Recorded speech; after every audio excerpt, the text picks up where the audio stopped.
timely completion of its Anganwadi centers.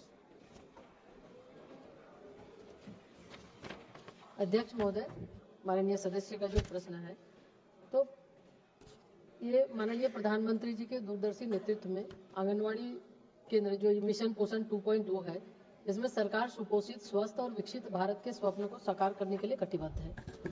महोदय, जो आंगनवाड़ी केंद्र निर्माण की बात इन्होंने कही है, तो निश्चित रूप से अभी हमने जो स्वीकृति दी है उसकी राशि वो प्रक्रिया में है, वो राशि जाएगी। और इसके अलावे भी अगर आंध्र प्रदेश की बात अगर हम करें तो आंध्र प्रदेश में लगभग जो 55,000 आंगनवाड़ी केंद्र है, उनमें से शौचालय की सुविधा लगभग 54,000 में है, जिसकी सुविधा दी गई है।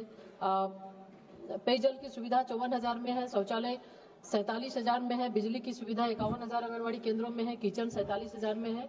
और अब तक सक्षम आंगनवाड़ी के तहत 9,958 आंगनवाड़ी केंद्रों की स्वीकृति दी जा चुकी है। आंध्र प्रदेश में अगर हम देखें तो सक्षम आंगनवाड़ी में 705 करोड़ से ज्यादा 23-24 में और 24-25 में 521 करोड़ से ज्यादा की राशि की स्वीकृति दी गई है। और निश्चित रूप से जो आंगनवाड़ी केंद्र की बात कर रहे हैं तो मनरेगा के तहत में लगभग 9,425 आंगनवाड़ी केंद्रों की स्वीकृति दी जा चुकी है। और शेष चूंकि ये जब भी प्रस्ताव आता है तो उसके आधार पर हम देते हैं। और माननीय प्रधानमंत्री जी का जो लक्ष्य है, जो हमारा मिशन सक्षम आंगनवाड़ी मिशन पोषण 2.0, जिसके तहत कि जो आंगनवाड़ी केंद्र है उसको हम विकसित करें, समृद्ध करें और हर तरह से उसको सुविधा उसकी उपलब्ध कराएं। Honorable Speaker. Honorable Speaker, Andhra Pradesh is suffering with the problems of nutrition and infrastructure and for the salaries of the staff working there. It is commendable that under the Saksham Anganwadi initiative, over 92,000 Anganwadi centers across the country have been approved for upgradation.